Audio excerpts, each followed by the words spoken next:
Hi, it's Leia again. I'm back. I didn't get scared away. And yes, you may be wondering what's that red thing in her hair. I'm actually wearing a bow in my hair. Kind of feel like a 5-year-old, but I kind of like it. Yeah. So today, as I promised from last time I posted, today is going to be about my story. And um, to be honest, for everyone who watches this, this is a huge step. I'm taking a big leap in sharing all of this, but I have to remember this isn't about me. I just want to be there and be able to share with other people who may be struggling. Um, so don't judge me. It's my biggest insecurity, but I'm gonna do it because, well, I need to, I want to. So, I wrote a list out because I wasn't so sure. I love talking in front of people. I mean, the video thing is really weird, but put me in front of a stage and I love it. Um, but sometimes I can get on tangents and I can talk forever. Ask my family, I can talk forever. So I wrote out a list. So if I look like I'm reading, it's because I have to refocus myself. So today is going to be about my journey in health, how it all started, and how I got to where I am now, and what I'm going through now. So to start that off, um, I was born a long, long time ago. Okay, not that long ago, about 20 years ago. And I'm gonna be 21 this year. But anyways, so I was born 20 years ago, and my parents told me that after they would feed me, um, and they would lay me down like you do with a lot of kids, I would always throw up my meal. They also realized that I had become intolerant to lactose, and so they took me off of that, and so they had to give me like soy milk and stuff. And at that time we were living in Chile, and so yeah, I had a lot of ear infections. I don't know if that's related at all to what I'm going through, but thought I'd throw that out there. Okay, stay focused. Okay, anyways, so that was as a baby. I had a lot of problems with just throwing up after all my meals. And so after that, into elementary school, honestly, I really don't remember much of elementary school, to be honest. We moved to the States when I was 6. That may seem really young, like, oh, you won't remember it, but I remember more of my life in South America than I do elementary school.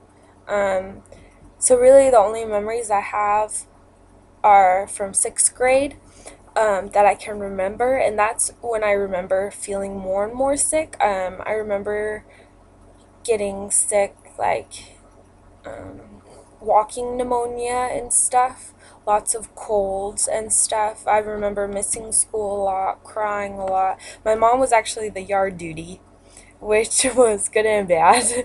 But my mom was the yard duty, so I could always go to her, talk to her. And my dad was on the same campus because he was a pastor. So my parents, I had them right there. Um, so I think 6th grade would be my earliest memory of really getting sick and missing a lot of school.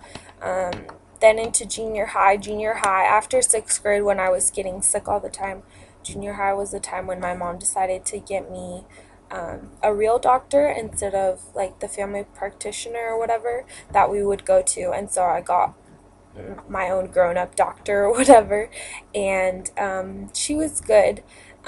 She came up with some ideas, treated me for GERD, gastroesophageal reflux disease. She thought that, um, okay, and to preface with all my videos, I'm not a doctor. In some of my videos with like food and exercise and stuff, I'm gonna be giving my opinions. I don't know what I'm talking about, but this is stuff that works for me. And also with things that I talk about, I'm not a doctor, so I'm not exactly sure about everything. So, but this is what I can remember. What she said is the valve in your that leads to your stomach and stuff, like there's a flap, that's so when you eat and your food goes down, it keeps from your food coming back up. And so she thinks because when I was little and I would lay down, and even then I was having some problems when if I would lay down after I eat, I would throw up or feel sick to my stomach. She was thinking maybe it was torn or it never formed correctly. So she was giving me medicine for that, and it kind of helped.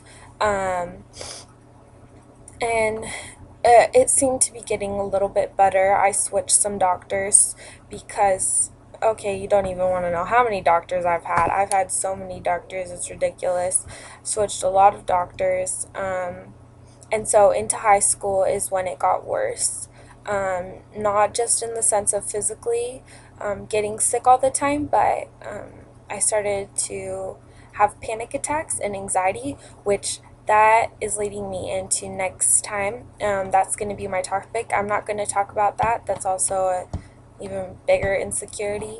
So that'll be my next video, what I'll talk about. So um, that on top of this sickness plus high school was just a lot to deal with. I missed a lot of school. I actually left the first day of school. I missed the first 2 days of school, of high school, and my junior year, I would say it would have to be the worst. I think I was gone more than I was at school, um, and it was really hard when it started getting more into like junior high and high school. It became more of like intestinal problems, like I had nausea all the time. I seemed to be very sensitive to the heat. um, I felt like I was dehydrated a lot, yet if I drank too much water I would feel sick. Food seemed to affect me. I was weak a lot. I didn't have a lot of energy. I would get very dizzy. There were times I almost passed out.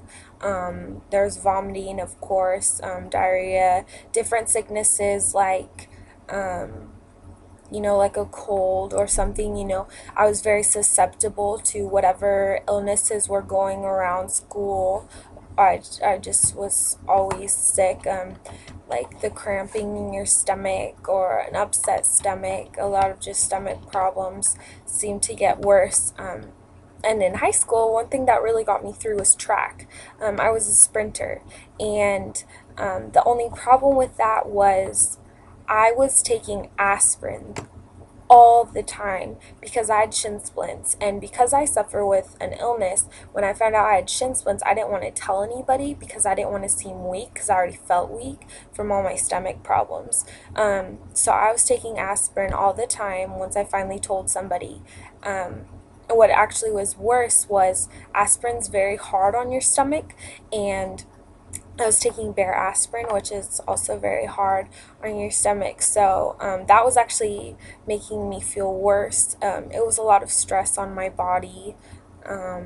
It's a sport that I love. I'll always love. It got me through high school, but it's very draining on your body and mentally too. A lot of it has to do with your weight, and there were certain medications that I was taking that in high school where I started to gain a lot of weight, and so of course it has to do with weight. So if you're gaining weight, you're not gonna do quite as well as you used to. So that was also really hard, just going through a lot of feelings and stuff. And then in high school, my doctor thought maybe I had IBS, which is irritable bowel syndrome, and I had heard people talk about it before. I didn't really think maybe that was it. I thought maybe it was something on a higher scale, but I wasn't sure. I didn't want to rule it out. My senior year, I decided to go completely off medicine, so I was off any medicine completely. Senior year was very hard for me. I was very scared about going to college. Um, I was very scared about going to college because it was my biggest insecurity, and something that really affected it was like silence. Like I really hate silence. I don't know if I'm the only one or if other